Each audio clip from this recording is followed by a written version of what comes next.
Welcome to In the Garden with Margie. And again, I'm going to talk tips on watering. One of the very first questions that people often ask is, when should you water? Should you water at night or should you water during the day? Well, you don't want to water in the middle of the day. First of all, that's a waste of your water. And I don't know about you, but in the summer, our water bill is high. But second of all, with the sun beating down on your plants, you don't want to waste that water.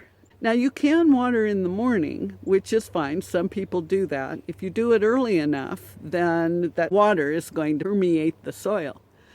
But ideally, water in the evening, and then that'll give the plants all night and early in the morning and throughout the day. Another tip is, it can be really, really easy to overwater in containers. So if you grow your garden in containers, let the topsoil dry out.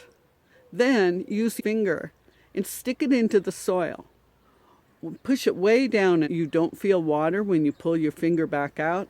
That's the time to water again. Another tip is, if your garden is in the ground and you have clay soil like we do, then it's critical that you mulch a lot to provide the soil a chance to breathe the following year. As I researched for these videos myself, I began to wonder, am I watering too much?